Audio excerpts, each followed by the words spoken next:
시청자 여러분 안녕하십니까. 지금부터 저녁에 안보정론을 시작하겠습니다. 자, 이번 시간에는 반가운 소식 중에 하나는요, 이 경제 관련 뉴스인데, 이제 OECD에서도 금년도 우리 GDP 성장률을 상향 조정했습니다. 자, 이미 1사분기 때 예상과 달리 1.3%라고 하는 최고치를 경신했다, 이런 보도가 나왔는데요. 결국은 이제 OECD 글로벌 IB에 이어서 이 경제협력개발기구라는 국제기구에서도 성장률 상향 조치를 취하고 있다. 자, 이렇게 보여지고요. 자, 그 다음에 이제 천하람 지금 당선자가 동아일보죠. 동아일보 중립교 유튜브 방송에 나와서 한 얘기. 이번 이재명과 윤 대통령의 회동, 이재명이 직격탄을 날리고 있습니다. 자, 그리고요, 지금 이제 이화영 수사와 관련해서 지금 이제 출정 기록 22개월치 출정 기록을 전부 내놔라. 김광민이가 그렇게 주장을 했지 않습니까? 자, 그래서 김광민은 끝까지 이 사과를 하지 않고 가짜 뉴스로만 검찰을 공격하고 있어요. 이와 관련해서 이원석 검찰총장이 오늘 대검 원내 회의에서 말이죠, 법치주의가 지금 찢어지고 있다. 부당한 시도가 계속되고 있다. 자, 그래서 피해는 국민에게 모두 돌아가기 때문에 국민을 위해서라도 담담하게 맡은 임무를 다하라, 이렇게 지시를 내렸습니다. 자, 그래서 이 내용을 자세하게 좀 말씀을 드리겠고, 그리고 한동훈 위원장의 근황이 말이죠, 이 한 지지자의 SNS를 통해서 지금 대거 언론에 대서특필되고 있어요. 자, 그래서 이제 운동화도 말이죠, 선거 때 신었던 운동화, 그리고 이 전화기도 전화를 어딘가로 하면서 걷는 모습이 이제 포착이 됐고요. 그리고 김홍국 씨가 최근에 어떻게 국민의힘에서는 자기한테 고맙다는 전화 한마디가 없느냐, 굉장히 서운하다라는 입장을 밝혔는데, 그게 보도가 되고 나니까 이제 사방간대에서 전화가 왔다는 겁니다. 그 중에 한 명도 한동훈 위원장이다. 요 내용을 밝히고 있어요. 자, 한 박자 늦은 것이죠.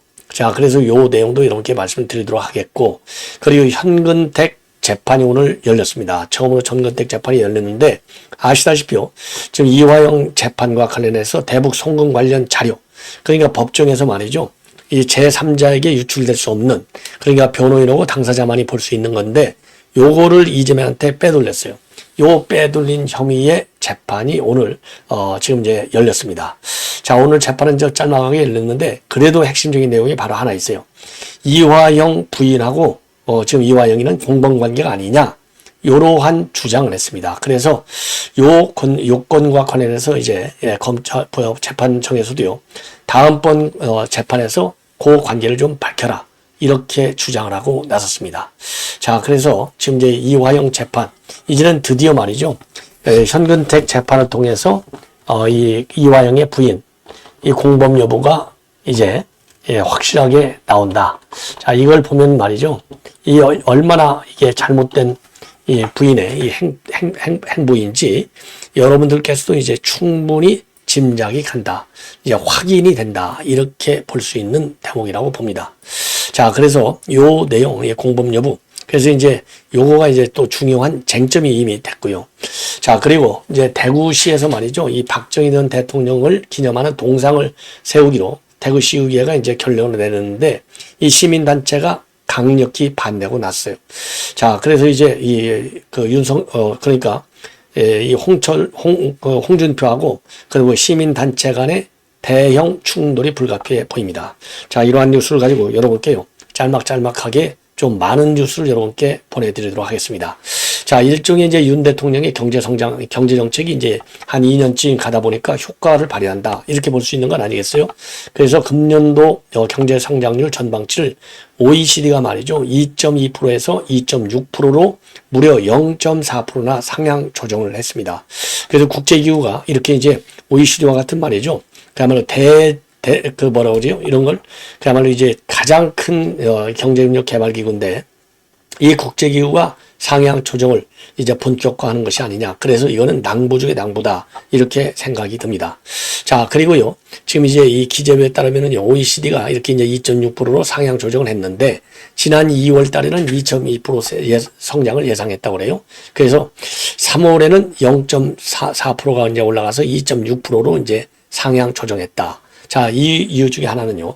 수출이 이제 호조를 보이고 있고, 그리고 이제 하반기부터는 내수도 회복될 것이다. 이렇게 보고 2.6% 상향 조정한 것이고요. 그리고 이제 대통령실의 정책실장도 오늘 경제현안 브리핑을 가졌는데 이 자리에서 말이죠. 반도체와 같은 주요 산업의 업황 호조, 그리고 예상보다 양호한 내수 회복세, 이런 걸로 인해서 성장 전망치가 2.6%로 올라가는 것이다.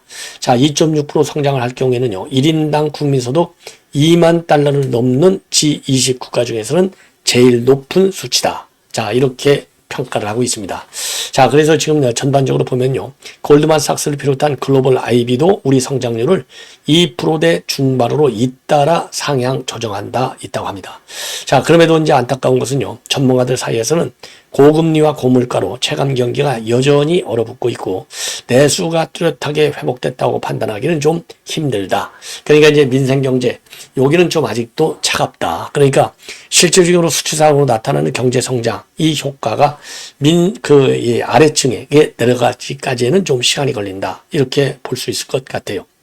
자, 이번에는요, 이 천하람 당선자죠. 이 비례대표 2번으로 당선이 됐는데, 자, 이 동아일보의 유튜브 방송에 나와서 말이죠.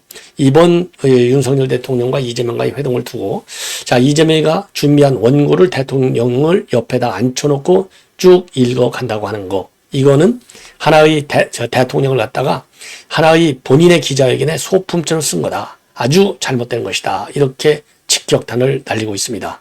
자, 그리고 그래서 말이죠. 이거 굉장히 잘못된 것이고, 그리고 또 윤 대통령도 또 비판하고 있어요. 뭐 개혁신당이니까 당연히 비판하겠죠.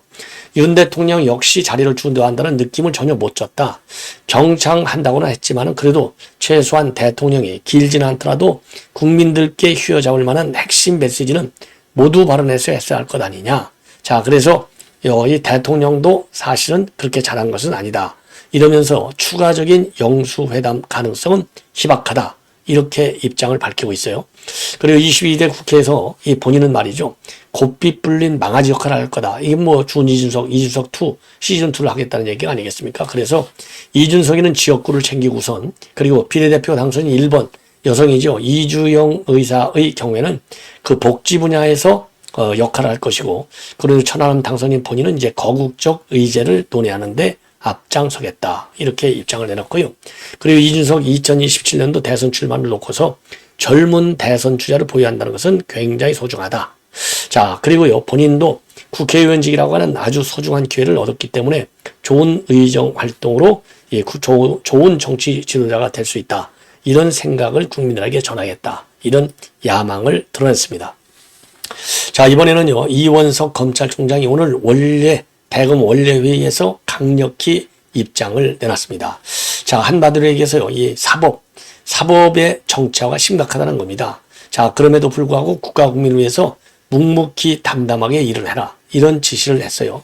자, 그래서 사법에서 다뤄져야 할 문제를 갖다가 정치인 문제로 변질시켜 정쟁화해가지고 사법 시스템을 흔드는 사법의 정치화가 끊임없이 계속되고 있다. 그래서 대한민국의 법치주의가 지금 현재 위기에 놓여 있다고 평가하고 있어요. 그러면서 말이죠. 재판을 받는 피고인이 법정 밖에서 검찰을 향해 터무니없는 거짓을 들어놓고 없는 사실을 입증하라고 목적을 높이고 있는데 이거야말로 사법 시스템을 뒤흔들어서 법망을 찢고 빠져나가겠다는 불법 부당한 시도다. 그래서 이거는 소방서와 구조대가 허위 신고로 혼란에 빠지면은 위급 상황 대응 시스템이 무너지는 것처럼 허위 조작과 기만으로 사법 시스템이 흔들리면 범죄로부터 사회를 방위하는 법치가 무너져서 결국 피해는 고스란히 국민에게 돌아간다. 강조하고 있어요. 그러면서 아무리 어려운 환경이라도 공직자가 이를 답할 수만은 없다. 상대가 저열하게 나오더라도 우리는 정도를 걸으면서 지혜를 모아 좌고우면하지 말고 오로지 국민만 바라보고 태산처럼 무겁고 담담하게 맡은 책무를 완수하기를 바란다. 자, 이렇게 주장을 했습니다. 지시를 냈어요. 자, 잘 아시다시피 여기 이제 여기서 이제 이 과거 이순신 이 장군이요. 이 옥포 해전을 앞두고 군사들한테 당부한 메시지가 바로 뭐냐? 태산처럼 무겁고 담담하게 책무를 완수하라. 이게 이제 결국은 경거망동하지 말고 태산처럼 신중하게 행동하라. 물령망동 정중여산. 요 이순신 장군의 말까지 인용을 하면서 그러니까 묵묵히 원칙대로 법치를 중시하고 실행에 옮겨라. 이 얘기나 마찬가지예요. 자, 그래서 지금 이제 이원석 검찰총장이 직접 이번 이화영 술판 의혹과 관련해서 두 번째 입장문을 내놨어요. 지난 23일 날에도 중대한 부패 범죄자가 1심 판결 선고를 앞두고 허위 주장을 하면서 사법 시스템을 무너뜨리고 붕괴하려는 시도를 하고 있다. 자, 그리고요. 지금 이제 민주당에 대해서도요. 공당이 이화영의 거짓 진술만 믿고 끌려다서는 안 된다. 법원과 검찰의 사법 시스템을 무력화시키는 일을 그만둬라. 이런 경고 메시지를 날린 바 있는데 오늘 또 두 번째로 냈는데요. 이렇게 이제 그 이원석 검찰총장이 또다시 원래를 통해서 묵묵히 열심히 일만 하면 된다. 이 얘기는요. 이러한 민주당의 압박, 이재명의 압박, 이화영의 가짜뉴스 남발, 여기에 흔들리지 마라. 예. 흔들리지 마라. 그러니까 이제 이 경공황제, 이순신 장군의 이 말까지도 인용한 거 아니겠습니까? 자, 이 조금 전에 말씀드린 대로 정중여산하라. 예, 이렇게까지 얘기했어요. 자, 요 얘기는요. 지금 이제 이화영 변호사 김광민이가 최근에 22개월간의 모든 출정 기록, 공범들과의 출정 기록을 전부 다 내놔라. 요렇게 이제 압박까지 하고 나온 거 아니겠습니까? 자, 그러니까 이제 담당 수사검사에 대한 고발.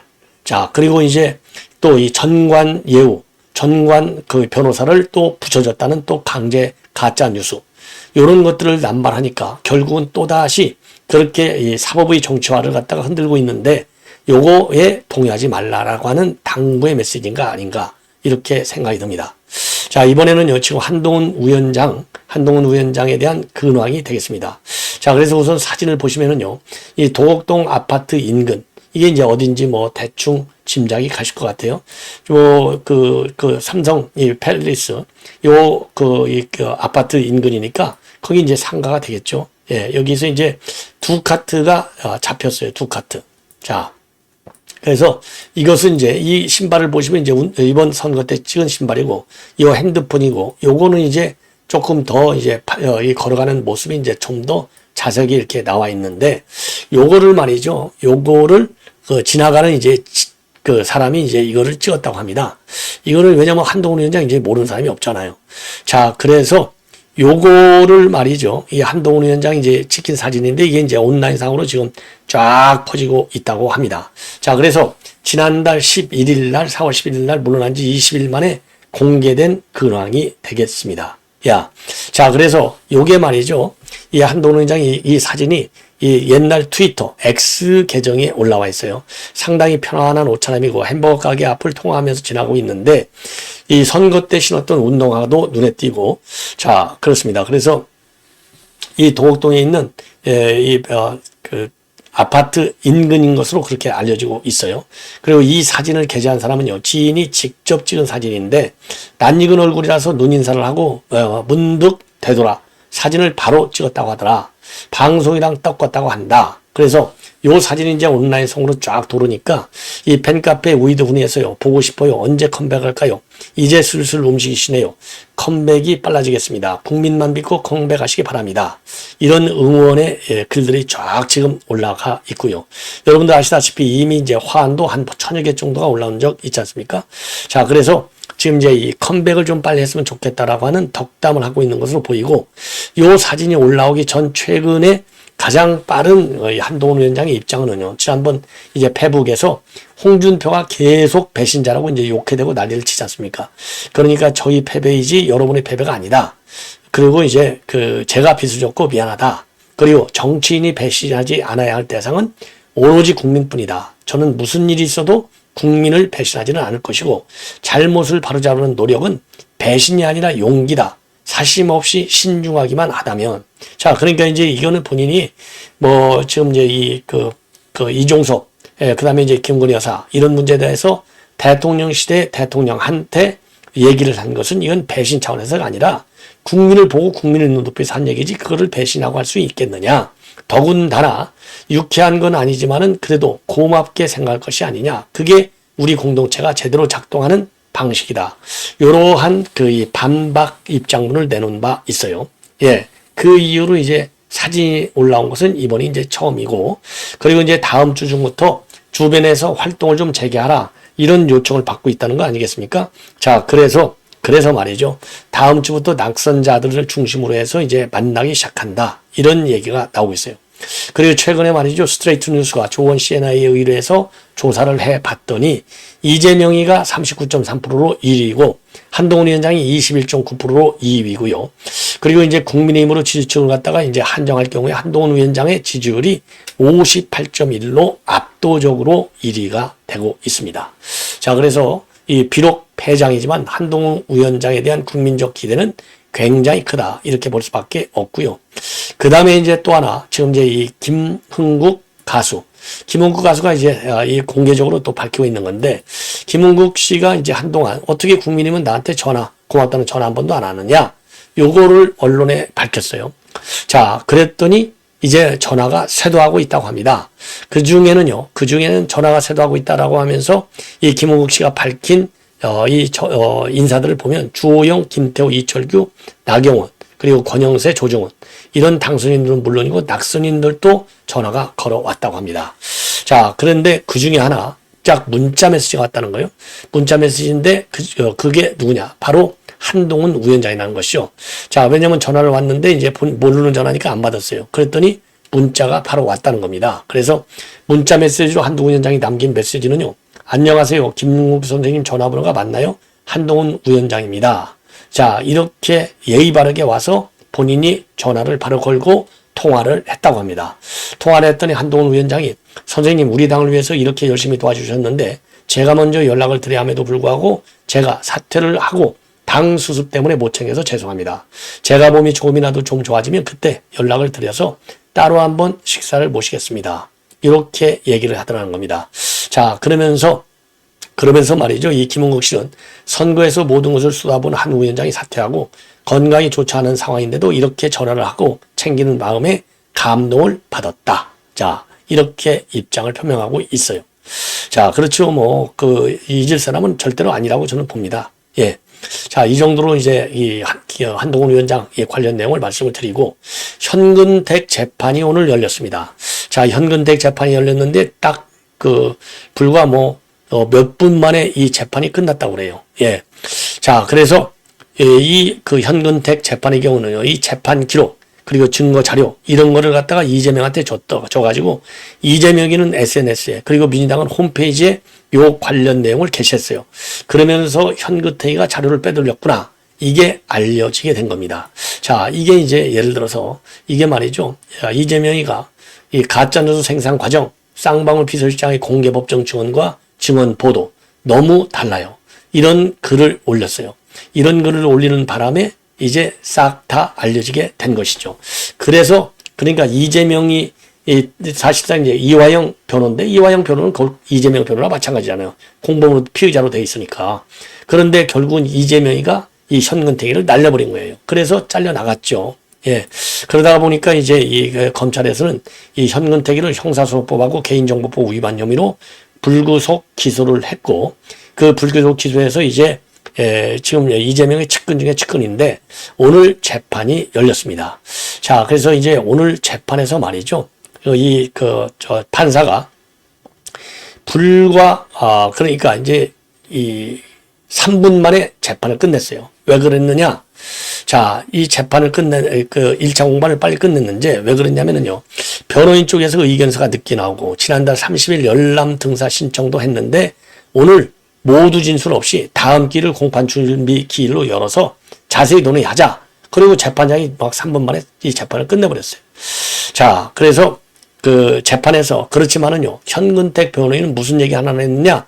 이화영의 부인 백모 씨를 거론했습니다. 그러면서요. 뭐라고 주장했냐면 검찰에다가 증거 목록에 보니까 이화영의 부인 이 백모 씨죠. 이 사람의 피의자 신문 조서가 있는데 백 씨가 피고인과 공모 관계인 건지 공범 여부를 밝혀달라. 예, 요렇게 주장을 했습니다. 이 피고인, 여기서 피고인은 그러니까 이제 이 현근택이가 되겠죠. 자, 그래서 이 공판사가 그러니까 이제 판사가 뭐라고 했냐면 피고인 측이 백 씨가 공범인지 명확히 해달라는 성명을 구하는 걸로 하고 다음 공판 준비 기일에서 진행하도록 하겠다.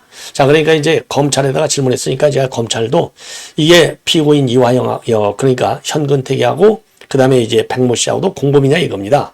예. 왜냐하면 이게 자료를 빼돌렸잖아요. 예. 근데 이제 그 당시 빼돌린 자료가 조금 전에 말씀드린 대로 이재명의 페이스북 작년 3월 달이죠. 거기에 올라와 있어요. 자, 그러면서 이게 이 자료가 어떻게 해서 빠져나갔느냐? 그랬더니 그 당시 이화영 변호를 하는 로펌, 해광 측에서 아니, 현근택이가 기록을 안 해야 좀 변호할 수 있겠다. 그래서 자료를 달라. 그래서 준 거다. 그 이상은 모른다. 이렇게 했어요. 그런데 이제 검찰에서 이걸 현근택을 압수수색하고 쭉 보니까 시민단체가 고발도 들어오고 이게 현근택한테 빠져나간 겁니다. 그러면 이재명이만 SNS를 올린 거냐? 민주당 홈페이지도 이게 또 올라와 있어요. 자, 그래서 민주당 홈페이지에도 이게 올라와 가지고요. 쌍방울 수사 관련 기자회견문에 쌍방울 개연사인 나노스의 IR, 즉 투자유치 자료가 첨부돼 있기도 했습니다. 자, 이것은요, 검찰이 재판 과정에서 증거로 낸 수사 자료가 되겠습니다. 자, 그래서 수사 자료를 빼돌렸기 때문에 조금 전에도 말씀드린 대로 형사소송법 위반, 개인정보법 위반 혐의로 이 공판이 지금 진행되는 것이다. 자, 공판은 검찰 기소 후에 3개월 만에 열렸다고 합니다. 예. 자, 그래서 요거는 제가 보기에는요, 아니, 이재명이가 왜 이화영 재판 기록을 빼돌려갖고 지가 참고하고 연구하겠느냐.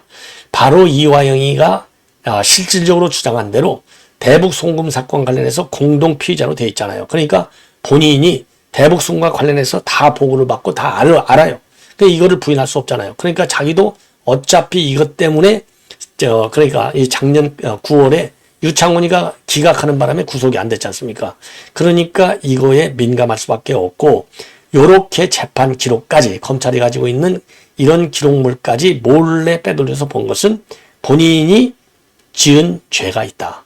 만약에 지은 죄가 없으면은 이화영 재판에서 검찰이 무슨 자료를 뜬 간에 무슨 관심을 가질 이유가 없잖아요. 이 정도로 재판 기록을 빼돌리면 우위법이라는 걸 알면서까지 빼돌렸다는 걸 보면 이게 이재명이도 스스로 이게 내가 죄가 있다라고 양심선언한 거나 마찬가지가 아닌가. 그런 점에서 이재명에 대한 구속영장 청구는 불가피하다. 이런 점만 보더라도 이렇게 판단이 됩니다. 자, 시청자 여러분, 이렇게 해서 본 방송은 마치고요. 또 이어지는 저의 심야 방송 계속해서 많은 시청을 부탁드리겠습니다. 대단히 고맙습니다.